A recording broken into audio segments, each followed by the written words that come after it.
This is Optimal Living Daily, episode 46, Practicing Non-Judgment and Letting Go of Judging People by Babauta of Zen Habits.net. Get ready to maximize your potential with Optimal Living Daily, the podcast that brings you the best in personal development and productivity every day of the week. Your optimal life awaits. Now here's your host, Justin Malik. Hey, welcome to Optimal Living Daily, a podcast that is a blogcast wrapped in an audio blog. I don't even know what that means. I am Justin Malik, your personal reader and storyteller, and today I'm back with a post from Babauta of Zen Habits.net. And I picked this one because one of the patrons of the show, someone who visited my site and decided to contribute to support the ridiculous bills that come along with putting this all together, she asked if I could read some stuff about being judgmental. And so I went on a search and found two posts, both from Zen Habits. So while I can't guarantee that I'll do the same thing for any and every contributor to the show, I can tell you that I do read every email, and if you show your support, then I'll do whatever I can to help you out. So on that note, if you'd like to show your support, you can visit me online at oldpodcast.com, and the easiest and freest thing you can do is join my weekly newsletter, which will show me that you enjoy the podcast, and there's the extra benefit of getting free stuff from me. But also on my site, you can become a patron of the show and contribute any amount you like to keep this podcast going. So again, that's all at oldpodcast.com. So let's jump in, take that listener request, and start optimizing your life. Practicing Non-Judgment by Babauta of Zen Habits.net. We go through our day judging our experiences, other people, ourselves. This is good, this is bad. If all goes well, most of it will be good, but more than we realize, we dislike certain experiences, things about people, about ourselves. We, quote, like online comments by others or pages on the internet. We give a thumbs up or a thumbs down to movies, to restaurant experiences, songs. It's ingrained in our thinking processes. What would it be like to drop all of that judging as good and bad? What would it be like to simply experience something without judgment?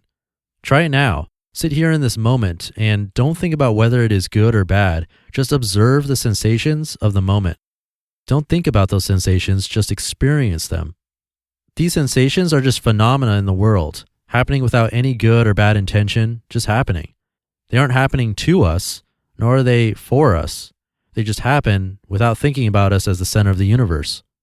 What I've noticed when I experience anger, frustration, disappointment, is that I am judging my experiences and others and myself based on whether they are what I want, whether they are good for me or not. But what am I, at the center of the universe? What about the other person? What about the rest of the universe? If I drop away my self-centeredness, I no longer have a reason for frustration. The experiences are just happening and have nothing to do with me. They're neither good nor bad. They're just happening. Now, I realize we can't do this all the time. As humans, it's part of our experience to judge, and that's okay. I'm simply suggesting that some of the time, we drop the judgment and just experience. Just see what that's like, and be okay with that too. Letting Go of Judging People by Babauta of Zen Habits.net.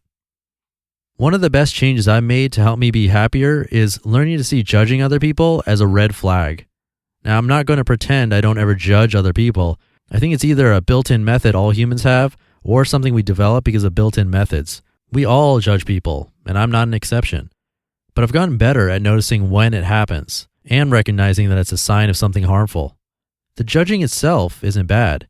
It's what the judging is a symptom of that's harmful. I say harmful instead of bad because instead of judging, I'd rather observe that it causes harm. What underlying harmful causes/situations are indicated by my judging people? Well, here are a few. I'm very ignorant of what the person is going through. I don't understand the situation. I have unrealistic expectations of people. I think I'm superior to other people. I'm not grateful. I'm being self-centered. I'm not being curious, but instead I close off all learning. I can't really help the situation from a place of judgment. How that happens. Let's take a fake but typical example so I can show you what I mean. I see a relative who is actively harming her health, who is overweight and diabetic and yet smokes and eats junk food all the time and does other bad things. I know she can make her health better by changing her habits. I judge her for what she's doing, think badly of her, get frustrated with her, dismiss her because she's not worthy of my frustration. This kind of thing happens with me and lots of other people all the time.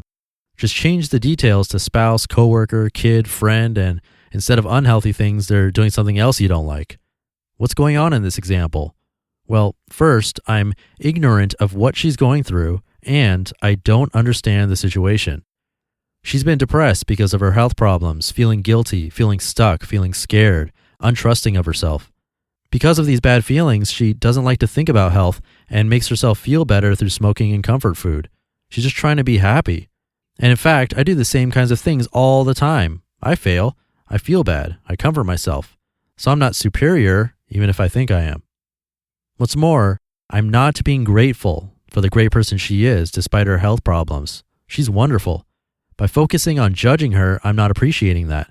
Instead, I'm being self-centered by focusing on how much better I am, how she's frustrating me, how my frustration is more important than any pain she's feeling. I'm not being curious about who she is, what she's going through and why. Instead, I made a judgment, and that stops all inquiry. And from this place of judgment, I can't help because I've closed off dialogue and have written her off. You can see how all of these things are harmful. They make me frustrated, unhappy. They harm my relationship with this loving person. They stop communication and learning. They don't allow me to help alleviate suffering. They close me off to what she has to offer me, among other harms. How to let go of judging. First, be aware that you're doing it and see it as a red flag. It's not horrible to judge, but it's a good sign that other things are going on that are harming you and others. This takes practice, but there are symptoms that tell you you're judging. If you feel angry or frustrated or dismissive of someone, if you're complaining about someone or gossiping about them, these are signs you're judging. Recognize what's going on. After you notice the red flag, pause and be curious. Don't get mad at yourself, but be curious. Why are you judging? What expectations do you have that are unrealistic? What can you guess about what that other person is really going through? Can you find out more? This isn't always realistic, but sometimes you can. What about the other person can you appreciate? Can you get out of your self-centeredness and put yourself in the other person's shoes? Can you imagine a time when you were going through something similar? Once you've done that, ask yourself, how can you help? What does this person need? Sometimes they just need someone to listen, someone to be a friend, someone to not judge, someone to accept them. Sometimes they need more, advice, a guide, a hug. But you can't help them from a place of judgment. Only when you let go of the judgment that has arisen and come to a place of acceptance and curiosity and empathy can you really help. And incidentally, you'll be a lot happier in the process. You just listened to the post titled Practicing Non-Judgment and Letting Go of Judging People, both by Leo Babauta of ZenHabits.net. So there you have it. Ask and you shall receive. And if you have any requests for the podcast, the best way to get in contact with me is to join my weekly newsletter at oldpodcast.com and simply reply to any of those emails. I read each and every one. And like I mentioned, if you're enjoying these episodes, you can also become a patron of the show there at oldpodcast.com. Wow, that's episode 47. I hope it was helpful for you. I know it was for me, but, hey, this isn't about me. While I learn a lot from reading these to you, it's really about the both of us, both improving our lives at just 10 minutes or so a day. Next thing you know, we'll be happier, healthier, maybe even wealthier. So until then, your optimal life awaits. You've been listening to Optimal Living Daily. Be sure to hit the subscribe button to stay up to date on each new episode and head to oldpodcast.com. That's oldpodcast.com for a free gift as well as more actionable tips and resources to help you maximize your potential. Thanks for joining us, and remember, your optimal life awaits.